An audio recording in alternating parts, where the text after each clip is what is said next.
Hi everyone, and welcome to Math, where we make the tricky parts of math feel simple. Today we're looking at highest common factor and lowest common multiple, a grade 4 crossover topic with a frequency above 90%, meaning you'll most likely see this question in your paper this summer, whether you're sitting foundation or higher.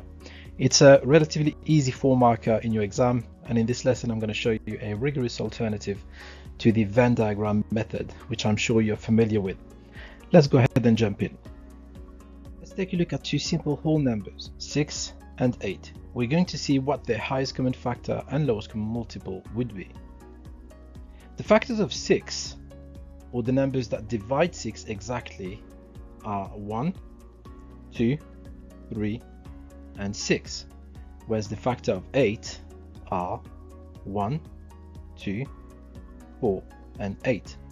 On the other hand, the first multiples of 6 are 6, 12, 18, 24, etc. And the multiples of 8 are 8, 16, 24, 32, etc. Now let's take a look at the common factors of 6 and 8. Common means factors of both 6 and 8.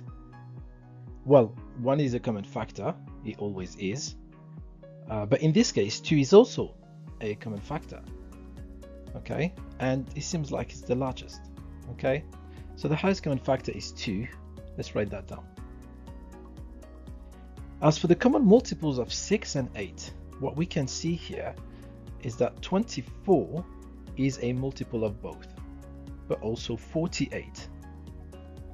They aren't the only ones. In fact, if we continued each list, we would come across many others, but let's focus on these two for now. So the product here, 48, is always a common multiple. This is something very important to bear in mind. But the lowest common multiple is clearly 24. Okay, so we're going to write that down. Now what we notice is that to get from the product, which is 48, to the lowest common multiple, all we need to do is divide by the highest common factor, and that is the alternative method I mentioned earlier. So when we divide 48 by the highest common factor, which is 2, we land on the lowest common multiple. Okay, so in short, once we know what the highest common factor is, to find the lowest common multiple, we simply use the product and divide by the highest common factor.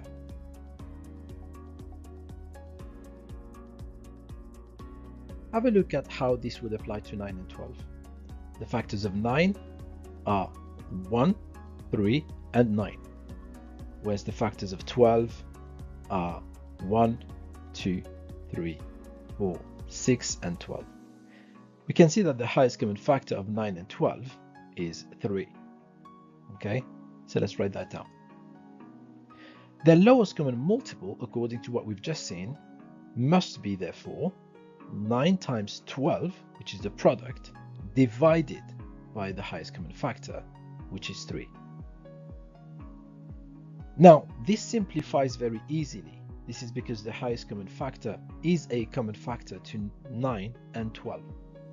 So we could simplify the 3 with the 9 as follows, or we could simplify the 3 with the 12 as follows.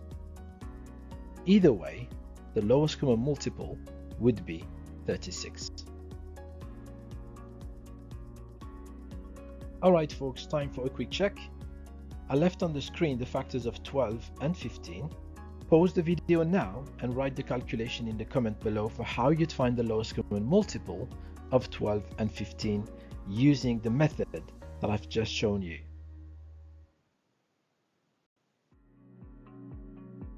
In an exam, the numbers we see are usually larger, 2 digits or even 3-digit numbers, which makes it difficult to list all their factors quickly enough, and missing just one could lead to the wrong answer.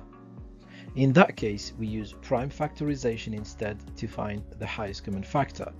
Once we have it, we'll then apply the method without using a Venn diagram. So let's have a look at 45 and 72. So using a factor tree on the left hand side, or the division method on the right hand side, we get 72 equals 2 times 2 times 2 times 3 times 3, as follows. As for 45, we get 3 times 3 times 5.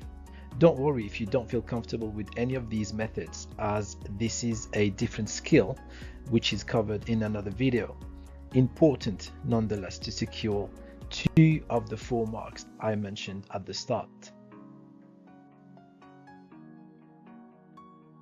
From the prime factorization of 72 and 45, or prime decomposition, we can see that 3 is a common prime factor. So let's circle it. But wait, there's another common 3. Let's circle it too. Now, are there any other common prime factor? No. Now, 3 times 3 is equal to 9 is the largest number that goes into 72 and into 45. In other words, 9 is the highest common factor. All we need to do now to find the lowest common multiple is multiply 45 by 72 and then divide by 9. Can you see the simplification without using your calculator? Correct. We can simplify 9 with 72 as follows, or 9 with 45. Either way, we'd get exactly the same answer, which is 360.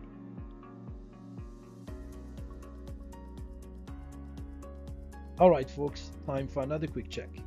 Find the lowest common multiple of 60 and 48.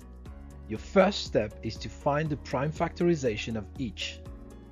This is the prime factorization of 48. Can you write that of 60?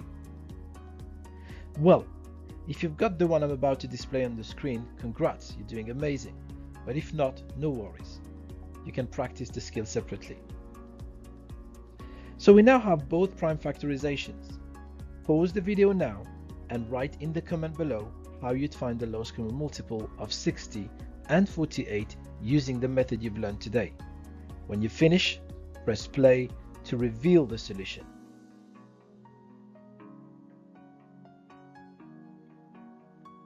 And here is the solution.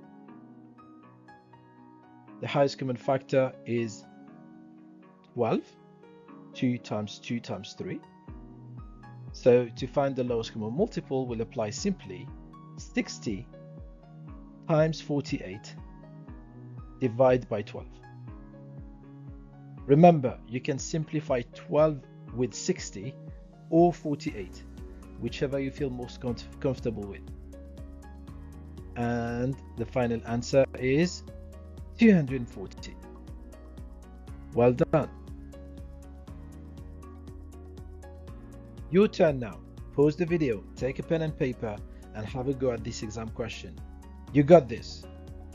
When you're done, press play to reveal the solution.